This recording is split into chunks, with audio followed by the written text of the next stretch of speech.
Hi everyone, I hope you had a great Thanksgiving break and I hope you're ready for this week. Alright, so the first thing we need to go over is that you have a catechism quiz, or a new catechism this week. We're going to actually wait for the catechism quiz until Monday. So instead of doing it on Friday like we normally do, we're just going to do it on Monday, December 7th when you guys come back. That will just make it easier there. And that is Misty there in the background. All right, she's decided to come join the video today. All right, so the catechisms this week are pretty short. It's number 20 and 21. So number 20 is, who is the Redeemer? And the answer, of course, is the only Redeemer is the Lord Jesus Christ, the eternal Son of God, in whom God became man and bore the penalty for sin himself. So that's the first one. That's number 20. Number 21, what sort of Redeemer is needed to bring us back to God? And the answer for that one is one who is truly human and also truly God. All right, so those are nice and short. So hopefully those will be easy to memorize for your quiz on Monday, December 7th. All right, so we are starting a new chapter this week, and it's going to pick up right where we left off with the defeat of Napoleon. So pretty much that time period when Napoleon was conquering Europe, and then the battles against him to try to stop him from taking over more of Europe is called the Napoleonic Wars. All right, so after he's defeated at Leipzig, that was one of his first major defeats, and he's exiled to Elba. He does come back and then is defeated again at Waterloo. But even after that first defeat, after his first defeated there at Leipzig and his first exile at Elba, the leaders of the major powers in Europe are going to get together. And that meeting is going to be called the Congress of Vienna.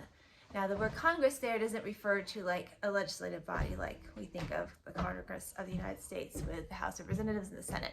So that's a different meaning for the word Congress. This is more like how we use Congress with the Continental Congress, where delegates from the 13 colonies met to discuss what they wanted to do as far as being independent from Great Britain. So that was a formal meeting where delegates met to discuss things. All right, so the second meeting for Congress is a formal meeting where delegates meet, and that's exactly what the Congress of Vienna is at this point after the Napoleonic Wars.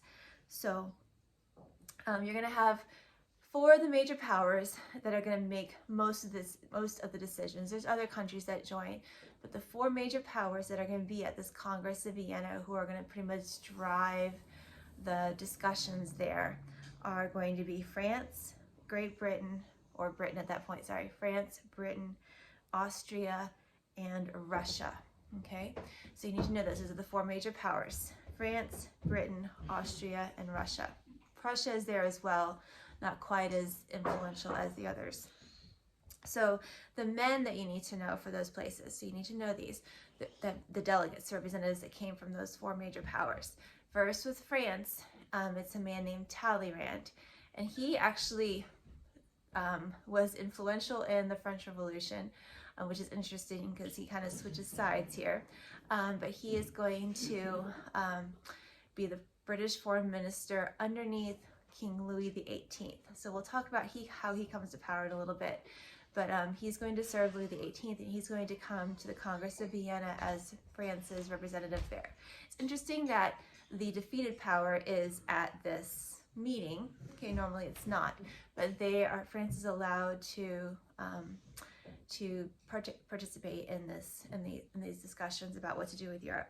So Lord Talleyrand from France. From Britain is going to be Lord Castlereagh. So Castlereagh is the British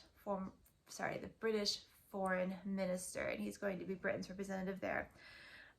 The Russian representative is Tsar Alexander I. So you need to know that. The Russian representative is Tsar Alexander I. And then the Austrian minister, who really is the leader and really directs the goings-on here at the Congress of Vienna, and his name is Prince Clemens von Metternich. We're going to just call him Metternich for right now. And he is going to be extremely influential as to what happens at the Congress of Vienna. So much so that the years following the Congress of Vienna are going to be called the Age of Metternich. Okay, so he's really influential at the Congress of Vienna. So why did these people meet? Why the Congress of Vienna? So basically we need to figure out what to do with Europe after Napoleon was defeated. Remember, he had set up different leaders in all the countries he had conquered, which is pretty much most of Europe. So they needed to figure out who was going to be the leaders of the countries again, particularly France and some others. Draw different boundary lines. Boundary lines needed to be drawn according to who had lost land, gained land, who had helped defeat Napoleon. They were going to get more land, things like that. There's going to be the issue of war reparations. Should France pay war reparations? That kind of thing. And then the big thing with the Congress of Vienna is trying to keep the balance of power throughout Europe. Okay, so you're going to hear that term again, balance of power. We talked about it a little bit, but it's become really big now, especially at the Congress of Vienna. So the proceedings there at the Congress are really going to be driven by how can we best keep a balance of power so that we don't have another Napoleon coming to power, and also so we don't have any more wars. All right.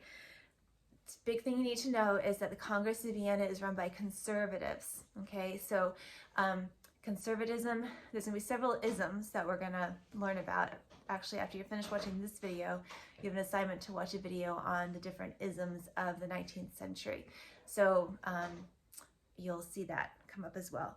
So essentially what these leaders, what these delegates here at the Congress of Vienna wanted to do, they were conservatives. They wanted to go back to the way things were pretty much before the French Revolution.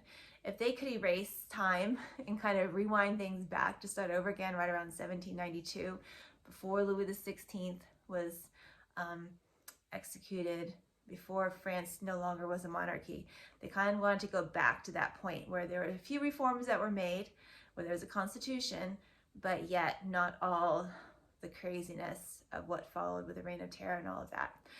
So they kind of wanted to rewind back to there. So that's important to remember.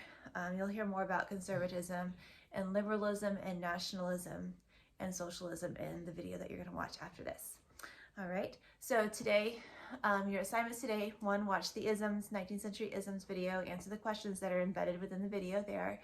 2, you're going to read the first, well, really there's only one page of that Congress of Vienna handout that I gave you. And then there are questions on the back of that, 5 questions.